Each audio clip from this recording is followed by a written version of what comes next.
আল্লাহ পাক রব্বুল আলামিন বলেন, হে মুসলমান ইমানদার আল্লাহর গোলাম, তোমরা এই কোরআনের মাহফিল থেকে কিভাবে আমি আল্লাহর পরিচয় নিয়ে বাড়িতে ফিরবা?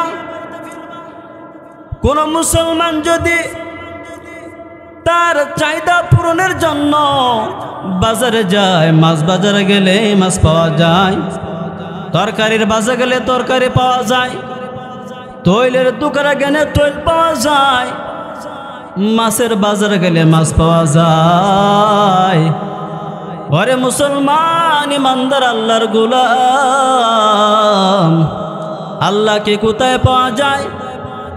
হে মুসলমান ইমানদার, যদি তুমি ৪৫ দক্ষিণ পাড়া মাহফিল হইতেছে, সেই মাহফিলের মধ্যে গিয়ে যদি তুমি বসতে পারো, তাহলে তুমি আল্লাহর পরিচয় নিয়ে বাজারে, তুমি আল্লাহর পরিচয় নিয়ে বাড়িতে ফিরতে পারবা। আল্লাহর পরিচয় পাওয়ার জন্য আমাদেরকে ৪৫ যেখানে কোরআন হাদিসের আলোচনা হয়, যেখানে আল্লাহ রসুলের কথা হয়, সেই জায়গায় আমাদেরকে যাইতে হবে। এই জায়গার মধ্যে আসতে পারলে, বসতে পারলে আল্লাহ পাক রব্বুল আলামিন আমাদের গুনাহগুলোকে মাফ করে দেন। এই মাহফিলের মধ্যে আসতে পারা, বসতে পারা আল্লাহ পাক রব্বুল আলামিনের পক্ষ থেকে সাকিনা নাজিল হওয়া। সাকিনা কি? মুহাদ্দিসিনে কেরাম বলেন, সাকিনা হলো আল্লাহ পাক রব্বুল আলামিনের একটা বিশেষ খাস রহমতের নাম হলো সাকিনা। মুসনাদে আমাদের মধ্যে আছে, আল্লাহর নবীর এক সাহাবী সূরা কাফ তেলাওয়াত করতেছিলেন ঘরের মধ্যে বসিয়া। সেই ঘরের মধ্যে একটা ঘোড়া 2টা রশি দিয়ে বাঁধা ছিল। এই ঘোড়াটা 2টা রশি দিয়ে সাহাবীর ঘরের মধ্যে বাঁধা ছিল। হঠাৎ কিছুক্ষণ পর লক্ষ্য করে দেখলেন, আল্লাহর নবীর সাহাবী লক্ষ্য করে দেখলেন ঘোড়াটা লাফাইতেছে। আল্লাহর নবী সাহাবী বললেন, ঘোড়াটা কেন লাফাইতেছে এটা খেয়াল করতে হবে। আল্লাহর নবী সাহাবী লক্ষ্য করে দেখলেন ঘোড়াটা লাফাইতেছে। এই ঘটনাটা তিনি আল্লাহর নবী সাল্লাল্লাহু আলাইহি সাল্লামকে গিয়ে বললেন। আল্লাহর নবী সাহাবীকে বললেন, রে আমার সাহাবী তুমি লক্ষ্য করে শোনো, এই ঘোড়াটা তো লাফাইতেছে, এর কারণ হলো যে তোমার ঘরের উপরে আল্লাহ পাক রব্বুল আলামিনের এক টুকরো মেঘ ছায়া করে রেখেছে। এর কারণ হলো তোমার ঘরের উপরে, তোমার মাথার উপরে রহমতের সাকিনা ছায়া করে রেখেছে।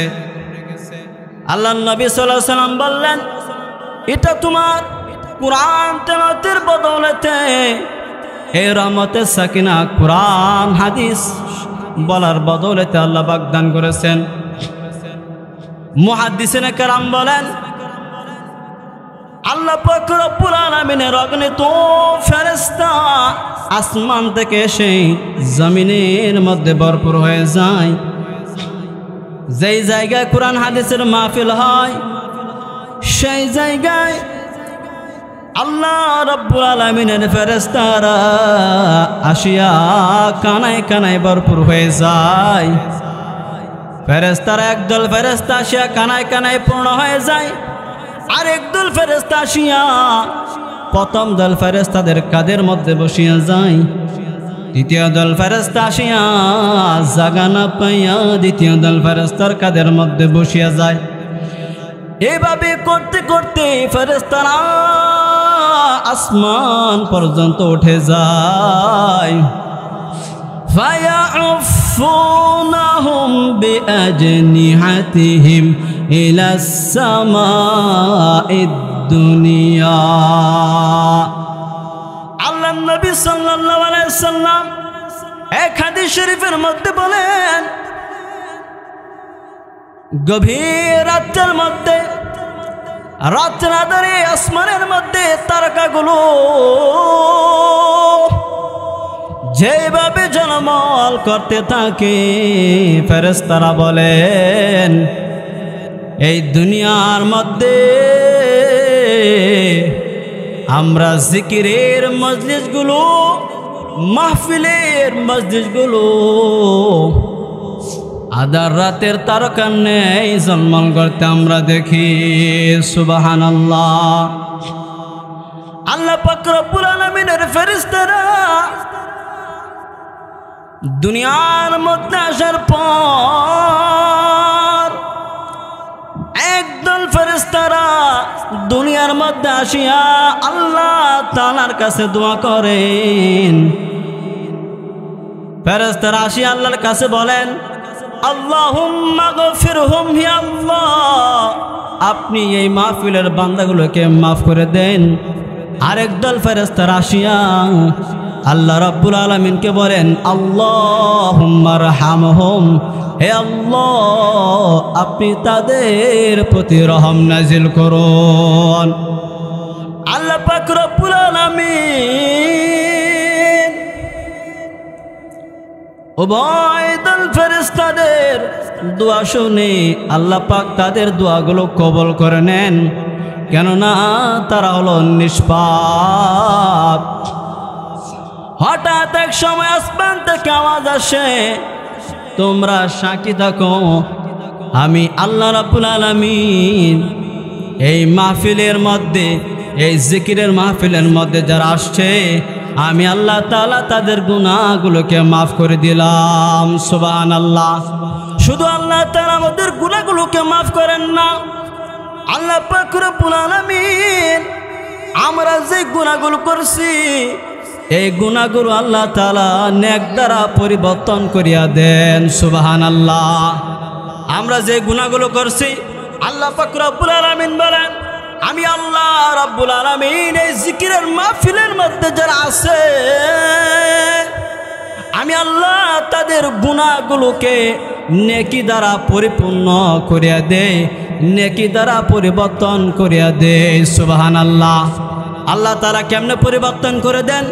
আল্লাহ রাব্বুল আলামিন স্বয়ং কোরআনের মধ্যে বলেছেন, ফাউলাইকা ইউবাদদিলুল্লাহু সাইয়্যাতিহিম হাসানাত ওয়া কানাল্লাহু গফুরুর রহিমা। এর মধ্যে আল্লাহ তাআলা বলেন, যেই সমস্ত বান্দার গুনাহগুলোকে আমি আল্লাহ নেকি দ্বারা পরিবর্তন করিয়া দেই। সুবহানাল্লাহ। বুখারী শরীফের হাদিস শরীফে, বুখারী শরীফের মধ্যে আছে আল্লাহ রাসূল সাল্লাল্লাহু আলাইহি সাল্লাম বলেন, আল্লাহর ফেরেশতারা একটা জামাত দুনিয়ার মধ্যে আসিয়া মাহফিলের মধ্যে রাস্তায় রাস্তায় ঘুরিয়া ঘুরিয়া খুঁজে যারা জিকির করে তাদেরকে আল্লাহর ফেরেশতারা খুঁজতে থাকে। খুঁজতে খুঁজতে যখন আল্লাহ রাব্বুল আলামিনের ফেরেশতারা জিকির করেনওয়ালাদেরকে পায় না, তখন আল্লাহর ফেরেশতারা একে অপরকে ডেকে বলে, তোমাদের কাঙ্ক্ষিত জিনিস এখানে আছে, তোমরা এখানে চলে আসো। তখন আল্লাহ পাক রব্বুল আলামিনের ফেরেশতারা এই জিকিরের মাহফিলের সকল লোকদেরকে নিয়ে ফেরেশতারা তাদের পাকা দ্বারা সকলকে ঘিরে ফেরেন। فَيَعُفُّونَهُمْ بِأَجْنِحَتِهِمْ مِنَ السَّمَاءِ الدُّنْيَا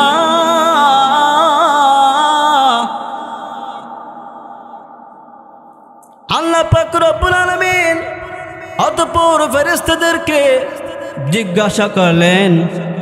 আল্লাহ তাআলা ফেরেশতাদেরকে জিজ্ঞাসা করার কোনো প্রয়োজন নাই, কেননা ফেরেশতারা তো জানেন যে আল্লাহ পাক যেটা জিজ্ঞাসা করবেন সেটা আল্লাহ তাআলা স্বয়ং নিজে জানেন।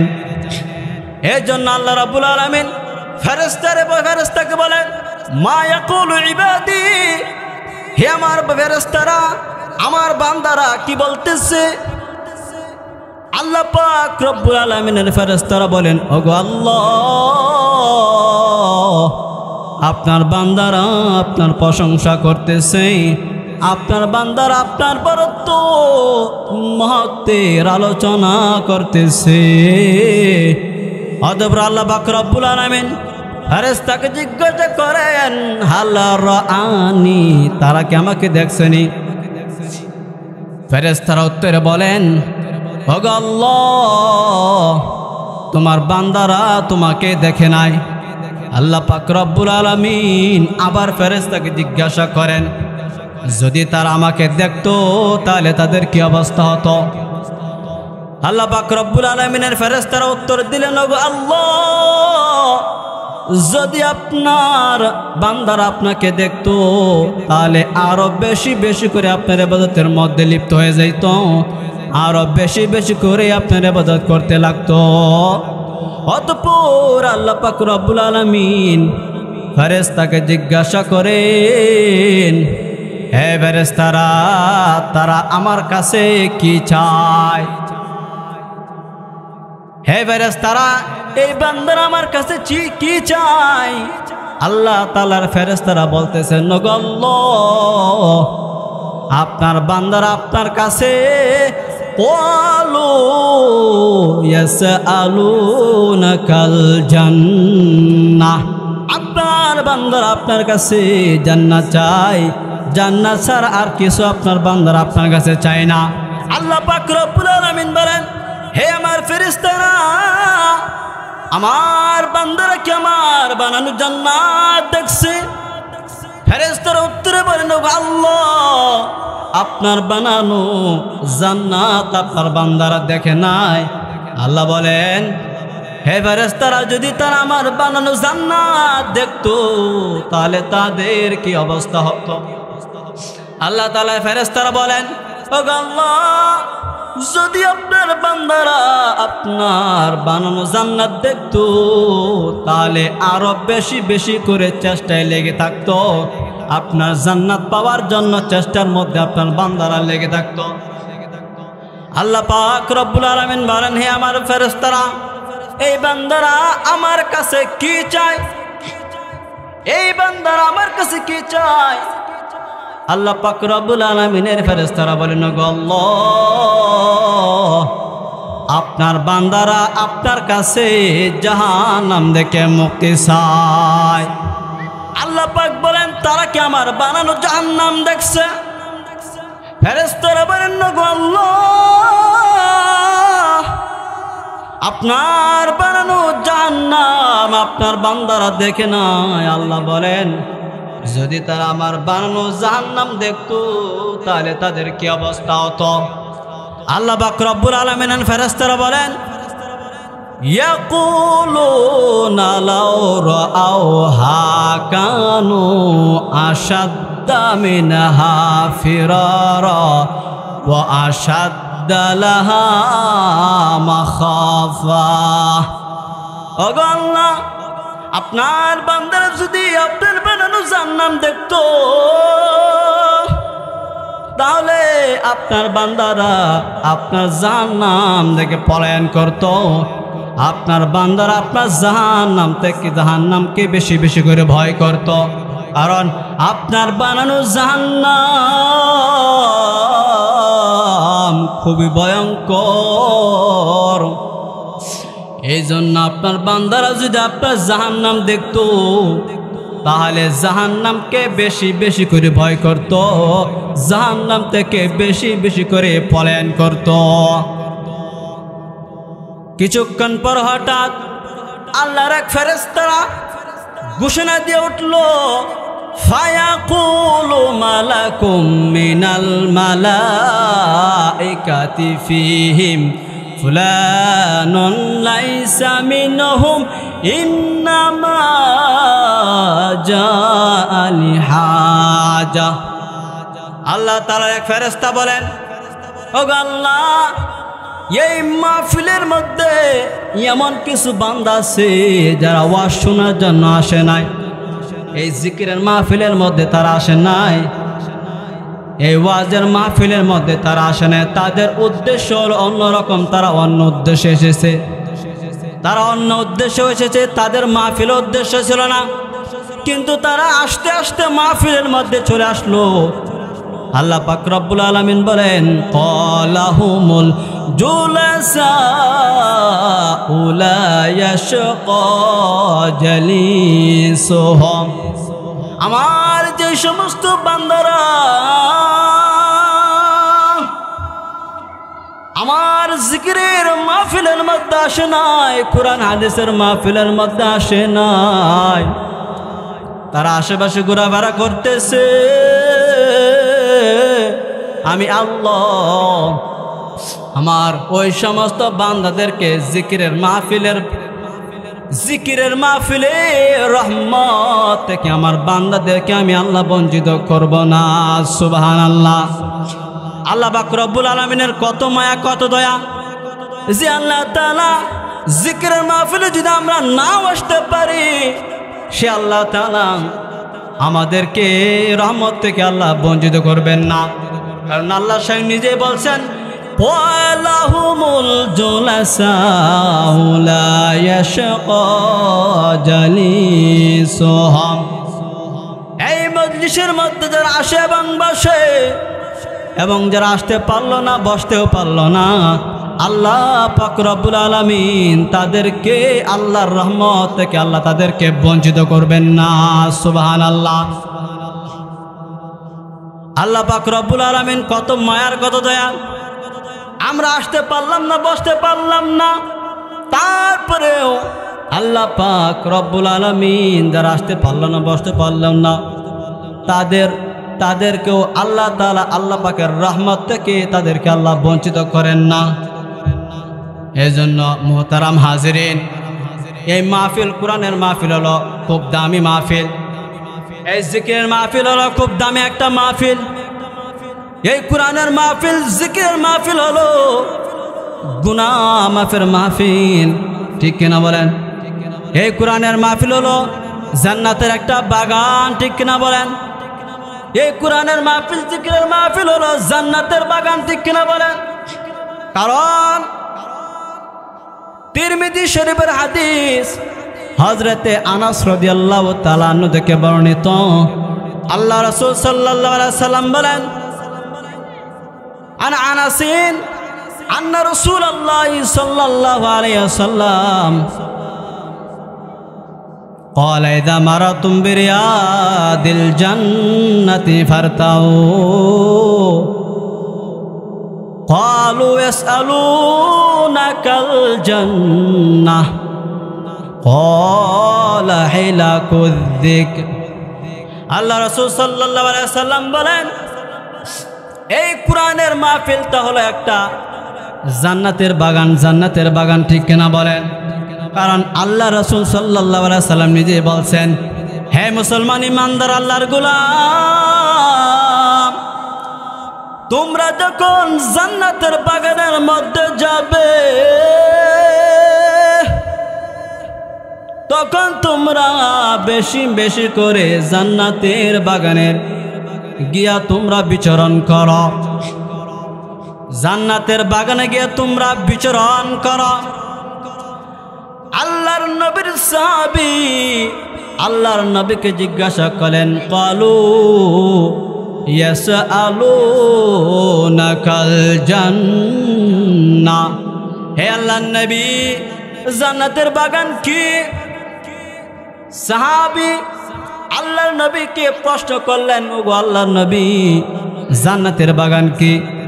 আল্লাহর নবী সাল্লাল্লাহু আলাইহি সাল্লাম উত্তর বললেন, ক্বালা হিলাকুয যিকরি, যেই সমস্ত জিকিরের মধ্যে তোমরা যাবা, যেই সমস্ত কুরআন হাদিসের মাহফিলের মধ্যে তোমরা যাবা,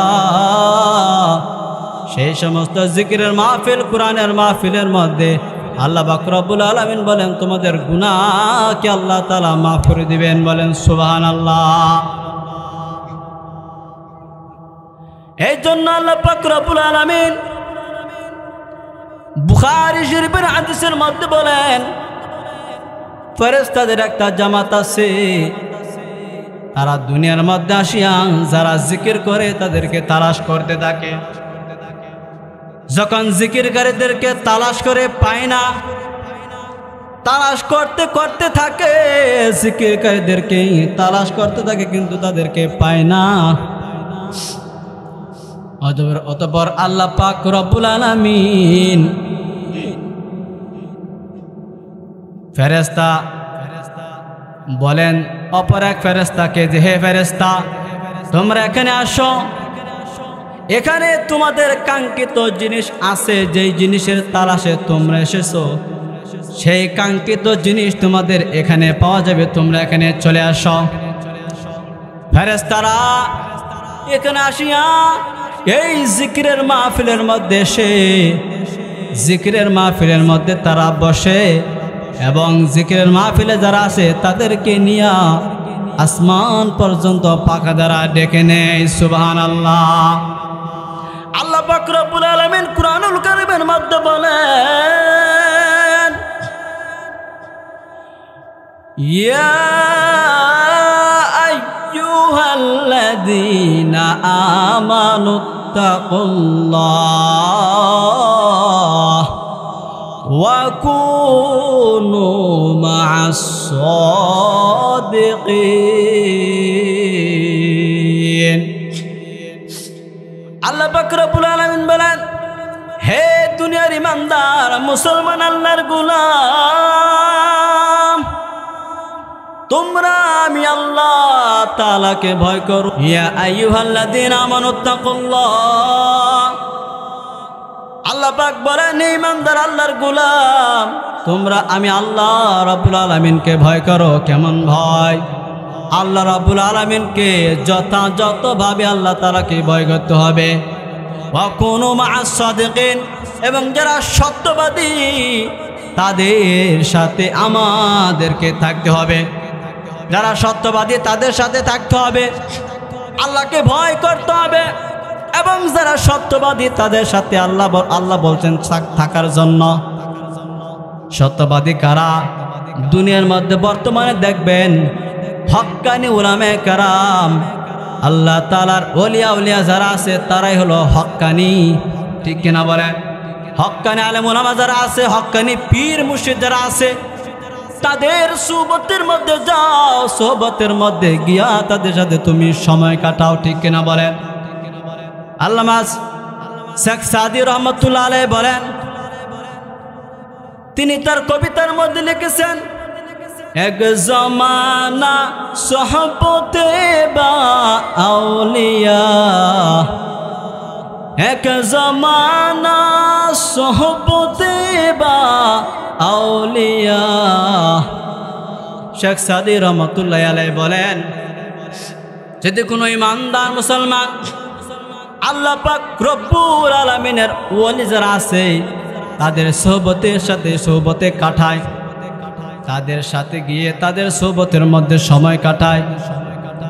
শেখ সাদি রহমাতুল্লাহ আলাইহি বলেন, আল্লাহর ওলিদের সোহবতের মধ্যে সময় কাটানোর জন্য, আল্লাহ ওলিদের সাথে সময় কাটানো মানে 1000 বছর রিয়া মুক্তি ইবাদত থেকে উত্তম। সুবহানাল্লাহ। শেখ সাদি বলছেন, যদি তুমি অল্প কিছুক্ষণ সময় আল্লাহর ওলি যারা আছে এবং হক্কানি উলামায়ে কেরাম যারা আছে তাদের সাথে থেকে যদি তুমি অল্প পরিমাণ সময়ও কাটাও, এই অল্প পরিমাণ সময় তোমার 1000 বছর রিয়া মুক্তি ইবাদত থেকে উত্তম। সুবহানাল্লাহ। 1000 বছর রিয়া মুক্তি ইবাদত থেকে উত্তম। এর জন্য তো বলা আছে, হযরত আশরাফ আলী থানভী রহমাতুল্লাহ আলাইহিকে একজন প্রশ্ন করলেন যে, হে আল্লাহর ওলি, হে আশরাফ আলী থানভী, আল্লাহর ওলিদের সাথে কিছু সময় কাটানো 1000 বছরিয়া মুক্ত ইবাদত থেকে কিভাবে উত্তম হয়? কিভাবে উত্তম হয়? হাকিমুল উম্মাত মুজাদ্দিদে মিল্লাহ শাহ আশরাফ আলী থানভী রহমাতুল্লাহ আলাইহি বলেন, আমি তো 1 লক্ষ বার বলতাম। কতবার? 1,00,000 বার বলতাম। কেননা ইবাদতকারী যত ইবাদত করুক না কেন, ইবাদতকারী যত ইবাদত করুক না কেন, মৃত্যুবরণ করার সময় ঈমান নিয়ে মৃত্যুবরণ করা তার জন্য নিশ্চিত নয়। ঠিক কিনা বলেন?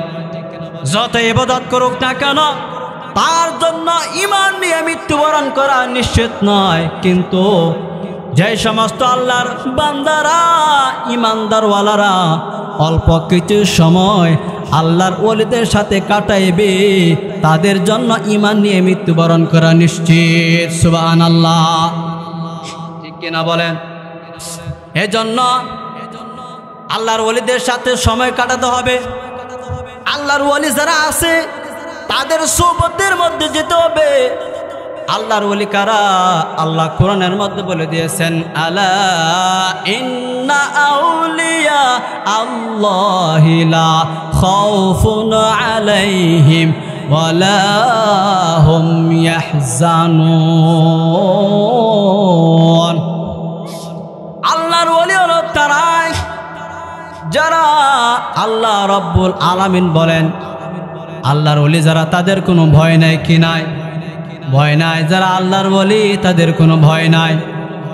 আল্লাহর ওলিরা সব সময় আল্লাহ পাক রব্বুল আলামিনের ধ্যান খেয়ালের মধ্যে লেগে থাকে। ঠিক কিনা বলেন? সব সময় ধ্যান খেয়ালের মধ্যে লেগে থাকে। এই জন্য একজন আল্লাহর ওলির সাথে যদি আপনি অল্প সময় কাটাইতে পারেন তাহলে দেখবেন আপনার জীবন পরিবর্তন হয়ে যাবে। ঠিক কিনা? একজন আম মানুষ, সাধারণ ইবাদত গুজার মুসলিম, সে যদি একজন আল্লাহর ওলির সাথে গিয়া সংস্পর্শে গিয়া যদি অল্প সময় কাটায়, অথবা একজন হক্কানি আলেম যিনি আছেন, একজন হক্কানি আলেমের সাথে যদি গিয়া তিনি সময় কাটান তাহলে দেখবেন একজন আম মানুষ যিনি আছেন, একজন হক্কানি বুজুর্গ আলেম ওলামাদের সাথে সময় কাটানোর কারণে সেই ব্যক্তির জীবনের পরিবর্তন ঘটে যাবে। সুবহানাল্লাহ। এজন্য আমরা যারা আছি আমরা সব সময় চেষ্টা করব যারা হক্কানি আলেম ওলামা আছে তাদের সাথে সময় কাটানোর জন্য। ঠিক কিনা বলেন?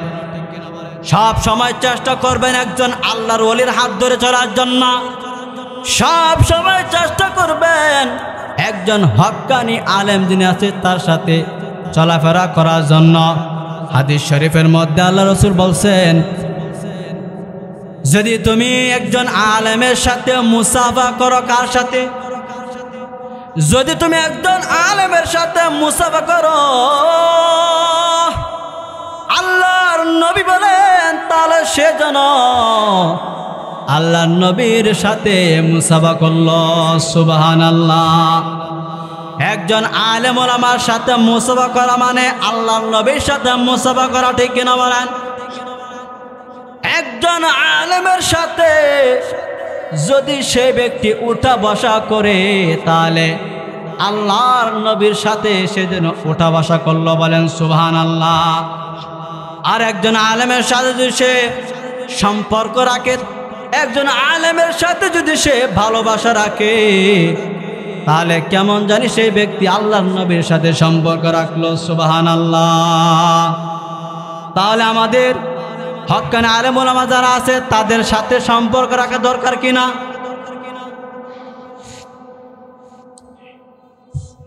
হক্কানি আলেম যারা আছে তাদের সাথে সব সময় সম্পর্ক রাখবেন, তাদের সাথে উঠা বসা করবেন, তাদের সাথে ভালোবাসা রাখবেন, তাদেরকে ভালোবাসার চেষ্টা করবেন। ঠিক কিনা? কারণ তাদেরকে ভালোবাসলে আল্লাহর নবীকে ভালোবাসা হয়। ঠিক কিনা বলেন? এই জন্য যথাসম্ভব চেষ্টা করবেন আপনার জীবন পরিচালনা করার জন্য একজন হক্কানি আলেমের হাত ধরবেন। ঠিক কিনা বলেন? নিজে যদি একজন ইমানদার হইতে চান, খাঁটি মুসলমান হইতে চান, তাহলে একজন আলেমের হাত ধরতে হবে। ঠিক কিনা বলেন? যদি কোনো ইমানদার আল্লাহর গোলাম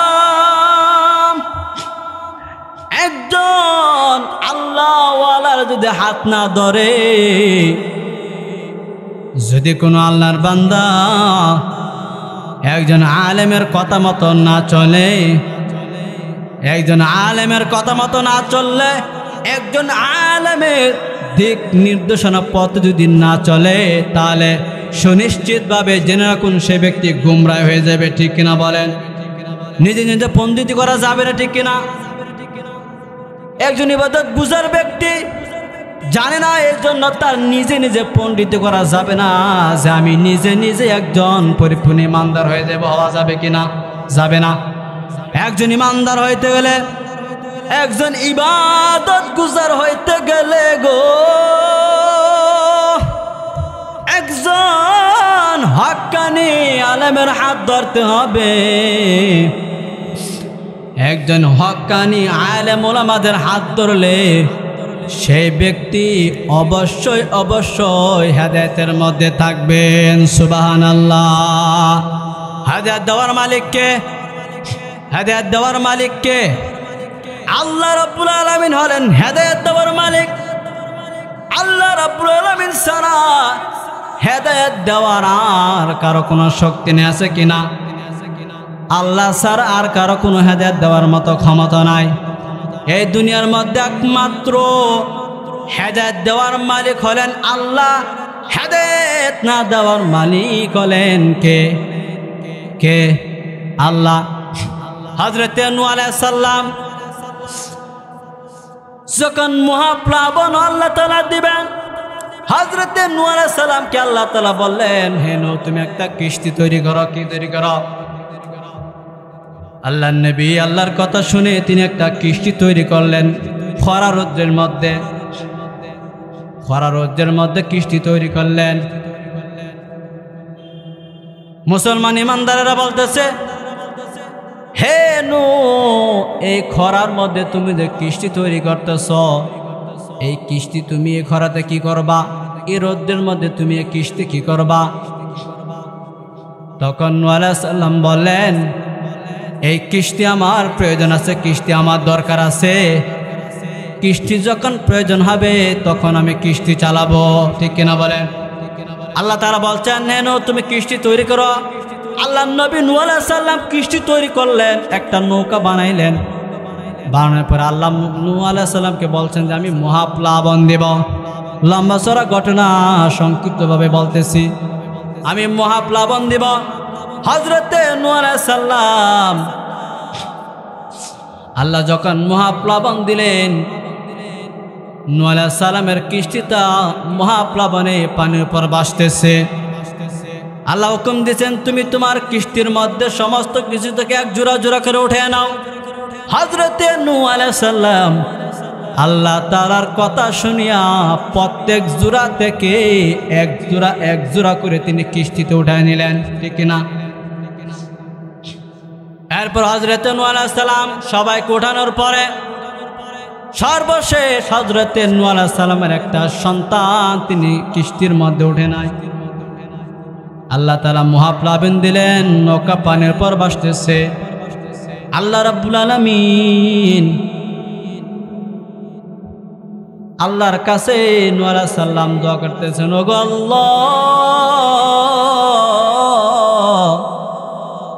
আমার একজন সন্তান পানির উপর আছে, আল্লাহ তুমি তাকে হেদায়েত দিয়া দাও। নূহ আলাইহিস সালামের সন্তান বলে, ওগো আমার পিতা, আপনার আল্লাহর কাছে আপনার দোয়া করতে হবে না আমার হেদায়েতের জন্য। আমি কিস্তির মধ্যে উঠবো না, আমি এখানেই থাকবো। আপনার আল্লাহ মহাপ্লাবন দিয়ে আমাকে ডুবাইতে পারবে না। তখন আল্লাহ পাক রব্বুল আলামিন নূহ আলাইহিস সালামকে বললেন, হে নূহ তুমি তোমার সন্তানের জন্য আমার কাছে দোয়া করো না, কারণ তোমার সন্তানের জন্য আমি আল্লাহর কাছে হেদায়েত নাই। কি নাই? হেদায়েত নাই। হযরত নূহ আলাইহিস সালাম দোয়া করতেছেন, কিন্তু আল্লাহ বললেন, নূহ তুমি আমার কাছে দোয়া করো না কেন? কারণ তোমার সন্তানের জন্য আমি আল্লাহ হেদায়েত রাখি নাই। কি করি নাই? হেদায়েত রাখি নাই। এই জন্য হেদায়েতের মালিককে আল্লাহ আল্লাহ রাব্বুল আলামিন যাকে ইচ্ছা তাকে আল্লাহ হেদায়েত দেন। দেখেন একজন পাপিষ্ট আল্লাহ তাকেও হেদায়েত দেন কিনা? একজন পাপিষ্ট আল্লাহ পাক রব্বুল আলামিন তাকে হেদায়েত দেন কিভাবে দিবেন? দেখেন আল্লাহ পাকের একজন বান্দা